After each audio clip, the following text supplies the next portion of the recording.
बाहर निकल के तो अच्छा है, आज़ादी है पूरा। बट अभी भी फियर है, फैमिली मेरा पूरा डरी हुई है। फैमिली का क्या है कहना कि मीडिया से कांटेक्ट नहीं करना और इससे पुलिस से थोड़ा बच के रहना, ये थोड़ा फेयर में है अभी। और अल्हम्दुलिल्लाह मैं मुझे मालूम है कि पौने 3 साल मैं जेल में काटा, तो आज़ादी क्या होता है उसकी कीमत मुझको मालूम है। मुझे मालूम है कि कैसे मैं उधर संघर्ष किया और कैसे मैं उधर सर्वाइव किया पूरा। बट अल्हम्दुलिल्लाह उसके बाद भी ये प्रदेश सरकार और भारत सरकार मुझे नहीं तोड़ पाई। मतलब वालम आगे क्या होगा पता नहीं, पर अभी तक तो साबित कदमी है। तबीयत कैसे है आपका? तबीयत ठीक है। अभी मैं 2 दिन पहले गया था एम्स में दिखाने के लिए, तो उधर रूटीन चेकअप किया और 2 दिन के बाद 3 दिन के बाद फिर बुलाया। तो न्यूरो का प्रॉब्लम मुझे ज़्यादा है क्योंकि पैरालिसिस हो गया था एक साइड में। और अभी आई का जो प्रॉब्लम है, विजुअल फोकल विजुअल प्रॉब्लम आ रहा है। इससे मैं देखने में अगर बराबर देखने की कोशिश करता हूँ तो ये ब्लर दिख रहा है, ये पिक्सल फट जा रहा है। और दूसरा, ये अगर मैं ऊपर आँख उठा के देखूँगा, मुंह उठा के, तो आसमान की तरफ लगेगा कि आसमान की तरफ देख रहा है, बट मैं नीचे देख रहा हूँ। दूसरा क्या है, या तो फिर मुझे आँख बंद करना पड़ेगा।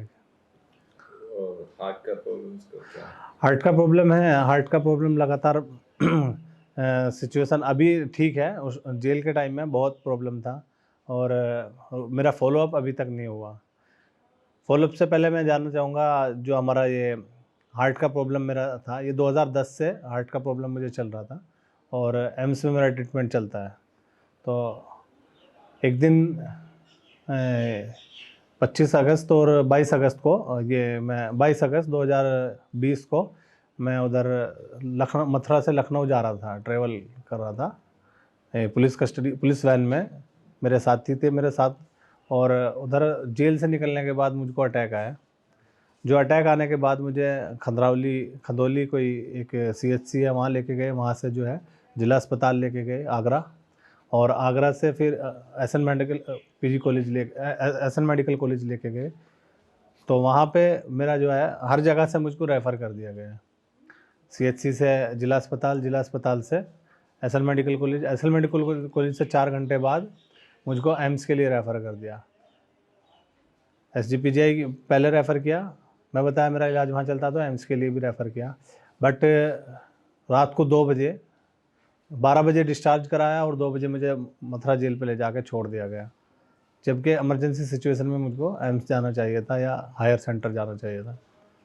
और उसके 42 दिन बाद, 42 दिन तक मैं वेट किया, जब हाई कोर्ट से ऑर्डर आया 42 दिन बाद ये लोग एक्टिव मोड में आए।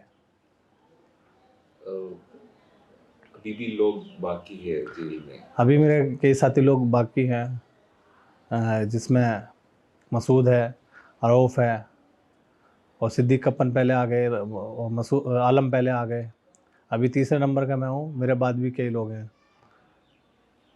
और अंसाद है, फ़िरोज़ है, और क्या नाम आपका, कमाल है, दानिश है, जो बिना गलती की सजा, गुनाह किए सज़ा काट रहे हैं। मेरा फ़ोटो आया और उसको मेरा नंबर आने के बाद गाड़ी को दिल्ली की तरफ घुमा दिया, टोल प्लाजा को दोनों तरफ से क्रॉस करा के, और दिल्ली की तरफ घुमा दिया और बोला कि 5 मिनट वेट करो, अभी बता रहे हैं क्या करना है। जिसमें कप्तान मथुरा और एसपी देहात, ये सब लोग मुझे अरेस्ट करने के लिए आए थे। और सीधा फ़ोन पे कांटेक्ट उनका ऊपर से हो रहा था। ऊपर से मैं देख रहा हूँ गाड़ी में कि ये एसपी देहात जब अपनी गाड़ी में जाके बैठने लग रहे हैं, तो उनके फ़ोन पे मैसेज आता है। उस मैसेज को देख के वो वापस आके पूछते हैं कि कहाँ जा रहे हो और तुम्हारा आईडी वगैरह ये क्या है। वो सब कलेक्ट करते हैं और हमको बोलते हैं कि चौकी में लेके आ जाओ इनको। चौकी में ले जाते हैं, 4-5 घंटे हमें उधर रखते हैं। उधर रखने के दौरान बार बार हमसे पूछताछ हो रही है और हम उनको पूछ रहे हैं कि भाई क्या मामला है, अगर हमको अरेस्ट कर रहे हो तो वकील को फ़ोन करने दो, एक नहीं है तो डिटेन कर रहे हो तो बताओ हमारा फ़ोन क्यों ले रहे हो, आप आईडीज़ क्यों ले रहे हो। तो वो 5 बजे तक कोई क्लियरिफिकेशन नहीं है। सुबह 10 बजे से 5 बजे तक कोई सफाई उनकी तरफ से नहीं है। 5 बजे के बाद एजेंसीज आनी शुरू हुई। एटीएस आया, एनआईए आया, और तुम्हारा एसटीएफ आया, साइबर क्राइम आया, साइबर सेल आया, बहुत मतलब 14 एजेंसी LIU वगैरह ये आए, जिनमें कुछ लोग डबल भी आए। टोटल 21 लोगों ने इन्वेस्टिगेशन किया, पूछताछ किया, जिनमें से फाइनलाइज 14 एजेंसीज पकड़ में आया। उसमें पुलिस भी है, CO भी है, और आपका STF है, ATS है, और NIA है, CBI है, क्राइम ब्रांच है। ये अलग अलग एंगल से, अलग LIU है, अलग अलग एंगल से लोगों ने पूछताछ किया, और वो सिलसिला 5 बजे से शुरू होकर अगले दिन सुबह 9 बजे तक चला, जिसमें हमें बहुत मुश्किलों का सामना करना पड़ा। मैं हार्ट पेशेंट था, मेरे पास मेडिसिन नहीं थी, तो उसमें भी ट्राइबल आया, संघर्ष किया। बट उसके बाद ये 5 तारीख को सुबह जल्दी जल्दी उठ के और 9 बजे के करीब हमको निकाल के SDM के यहाँ ले गए। SDM के यहाँ ले जाने के बाद ये चालान बनाया उधर 151 में, फर्स्ट ऑफ ऑल 151 में बनाया, और 151 में SDM को मैं बोला खुद कि सर या तो हमें टाइम दीजिए, बात करवा दीजिए, बात नहीं कराया इन लोगों ने, या तो हमें बात करा दीजिए या फिर आप पर्सनल बॉन्ड पे छोड़ दीजिए। बात करा देंगे तो ज़मानत आपको मिल जाएगी, नहीं तो पर्सनल बॉन्ड पे छोड़ दीजिए। अब पर्सनल बॉन्ड पे SDM बोला कि आने दो, आपकी ज़मानत हो जाएगी, शाम तक आपको छोड़ देंगे। ऐसा बोल के हमें कोरोना टेस्ट कराया गया। कोरोना टेस्ट कराने के बाद क्वारंटाइन सेंटर पे हमें डाल दिया गया, जहाँ पे डालने के बाद 24 दिन क्वारंटाइन सेंटर पे हम रहे, जिसके दौरान अलग अलग एजेंसीज, अलग अलग थाने की फोर्स और अलग अलग लोग आके पूछताछ करते रहे, जिसमें एक मुकदमा मुजफ्फरनगर से जोड़ा गया, एक हाथरस से जोड़ा गया। तो इस तरीके से टोटल 5 मुकदमे लगाए गए, जिनमें अभी अल्हम्दुलिल्लाह 2 केस ख़त्म हो गए। 151 में पुलिस चार्जशीट नहीं दे पाई। 151 में चार्जशीट नहीं दे पा रही तो आप समझ सकते हैं कि देशद्रोह और UAP में या दूसरे धाराओं में कैसे ये हमें टारगेट कर पाएंगे। टारगेट कर रहे हैं पर कोर्ट में साबित नहीं कर पाएंगे, क्योंकि हमारा कुछ गलत नहीं था। हम लोग एक सॉलिडरिटी के लिए, संवेदना के लिए उस पीड़ित फैमिली से मिलने जा रहे थे। ये 24 दिन फुल कटोरी में रहने के बाद वहाँ पे ED आया, वो इन्वेस्टिगेशन लिया। ED के ऑफिसर को मैं बोला कि मुझे हंसी भी आ रही है और गुस्सा भी आ रहा है। मतलब एक बड़ी सी एजेंसी एक छोटे से आदमी के लिए पूछताछ कर रही है, जबकि कोई रोल नहीं है, कुछ ऐसा कोई अपराध नहीं किया है। उसके बाद देश का सबसे बड़ा एजेंसी, सबसे बड़ा फाइनेंशियल इन्वेस्टिगेशन करने वाला एजेंसी, वो पूछताछ कर रहे हैं। उसके साथ हमें जो है जेल में भेजा गया। जेल में भी लगातार आप समझिए कि टोटल कदम कदम पे संघर्ष किया और लड़ना पड़ा। कुछ चीज़ों में कामयाबी मिली, कुछ में बैकफुट पे आना पड़ा, बट ज़्यादातर में हमें सक्सेस मिली। और मैं शुक्रगुजार हूँ उन लोगों का जिन लोगों ने मेरे स्वास्थ्य के लिए, मेरी रिहाई के लिए दुआएं की, और मेरे वकीलों के लिए जिन्होंने संघर्ष किया, उनका मैं शुक्रगुजार हूँ। मेरे फैमिली वाले, मेरे यार दोस्त जो भी थे, वो लोग लगातार टच में रहे, मतलब खड़े रहे और दुआ करते रहे अल्लाह से, और उसी का नतीजा कि मैं आज बैठा हूँ। क्योंकि 2 बार मैंने मौत को बहुत नज़दीक से देखा है। फर्स्ट ऑफ ऑल 27 नवंबर 2021 को मेरा सर्जरी हुआ, ओपन हार्ट सर्जरी, जो एक बड़ी सर्जरी है, जिसको डॉक्टर ने बोल दिया था कि 99% रिकवरी के चांस नहीं है। उसके बावजूद अल्हम्दुलिल्लाह मैं लोगों की दुआओं के ज़रिए और दुआओं के सदक़े में फिर से खड़ा हो पाया।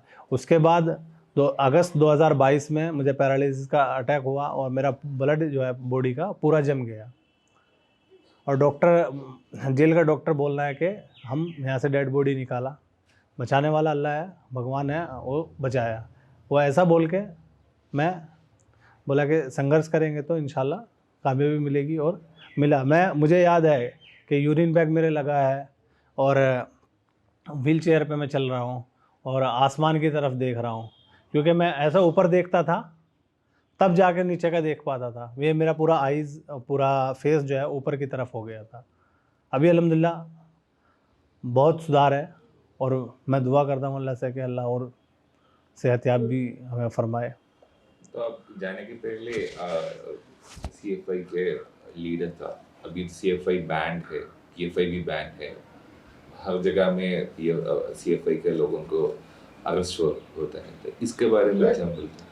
देखिए, PFI और CFI के बारे में मैं ज़्यादा नहीं बोलूँगा, क्योंकि इनका केस अभी कोर्ट में चल रहा है। कोर्ट का डिसीजन जो आएगा वो मान्य होगा। बाकी हम संघर्ष करेंगे, लड़ेंगे। सीएफआई की मैं बात करूं तो ऐसे कोई भी एक्टिविटी नहीं थी जिसको लगा के बैन किया जाए। पीएफआई की अगर बात करूं तो ऐसा कोई कमेंट नहीं था जिसकी वजह से ये बैन किया जा सकता है। बट हिंदुस्तान के अंदर डेमोक्रेसी नाम की कोई चीज़ नहीं है, लोकतंत्र नाम नहीं है। सिर्फ किताबों में है, पढ़ने के लिए, पेपर में पढ़ने के लिए, बोलने के लिए, प्रैक्टिकली कुछ नहीं है। अगर देखेंगे आप, मेरे केस में अगर मैं सीएफआई से बात करूं तो मैं जो डेलीगेशन लेके जा रहा था और जिस टाइम पे मैं जा रहा था, अगर उस पर बात करेंगे तो आप देखेंगे 3 दिन लगातार दूसरे लोगों को, दूसरे नेताओं को वापस भेजा गया, जिसमें कांग्रेस के एक बड़े लीडर थे, जिसमें आरएलडी के एक बड़े लीडर थे, जिसमें एक आज़ाद समाज पार्टी के लीडर थे। तो उन लोगों को वापस भेजा गया और सिर्फ मुझे मुस्लिम होने की वजह से मुझे और मेरे साथियों को जेल में भेजा गया। ये कहीं ना कहीं लोकतंत्र को ख़त्म करने की बात चल रही है। और पीएफआई और सीएफआई के बारे में मैं बात करूँगा कि अभी कोर्ट में मुकदमा चल रहा है और हाई कोर्ट में जाएगा, सुप्रीम कोर्ट में जाएगा। देखो क्या होता है, उस पर हम बात करेंगे इंशाल्लाह। आपका स्टडीज भी, आप उस टाइम को रिसर्च स्कॉलर था, अभी क्या चल रहा है इसके? अभी स्टडी सब स्टॉप है, पूरा मेरा एजुकेशन स्टॉप है। इंशाल्लाह मैं जल्दी इस पर आगे बढ़ूँगा और आगे करने की कोशिश करूँगा। पर फर्स्ट ऑफ ऑल मेरा टारगेट यही है कि एजुकेशन को कंप्लीट किया जाए। आपका फैमिली बहुत ज़्यादा सफ़र हुआ था? फैमिली ज़्यादा सफ़र हुआ और फैमिली मुझे बताया कि लखनऊ में हम 10 दिन थे हॉस्पिटलाइज। जब तुम हॉस्पिटल में थे तो उधर था, मेरा वाइफ गया, मेरे बच्चे गए और मेरा ब्रदर गया, मामा गया, बट मुझे कोई मालूम नहीं है। मतलब एक पूरे तरीके से आप समझेंगे कि फैमिली का मुझे कदम कदम पे सपोर्ट रहा, बट उनका संघर्ष क्या था वो मैं बयान नहीं कर सकता। उस बैन के टाइम पे भी आपके घर में रेड हुआ था उसके बाद? बैन के टाइम में घर में रेड हुआ, सीढ़ी लेके रात के टाइम में दूसरे रास्ते से चढ़े, इधर से चढ़े और 100 से ज़्यादा लोग मेरे घर में आए। पूरा घर खंगाला गया, कुछ नहीं मिला। मेरे भाई को परेशान किया गया। उसके बाद भी लगातार कहीं वो तारीख पे जा रहा है, उस पे जा रहा है, तो उसको परेशान किया जा रहा है, किया। और मेरे रिश्तेदारों को परेशान किया गया। मेरा एक जो मामा का बेटा है उसको परेशान किया गया, मामा को परेशान किया गया, पुलिस इन्वेस्टिगेशन हुआ, यहाँ तक कि एटीएस, एनआईए और दूसरी एजेंसीज उनके घर पे पहुंची, एलआईओ वगैरह। आपका बेल तो 2 महीने में पहले मिला था ना? एक्चुअली 2 केस था मेरे पे। फर्स्ट ऑफ ऑल एक केस यूएपीए का था जिसकी बेल मार्च में हो गई थी, 15 मार्च, और दूसरा बेल ईडी का था जिसका बेल ये 25 मई को हुआ।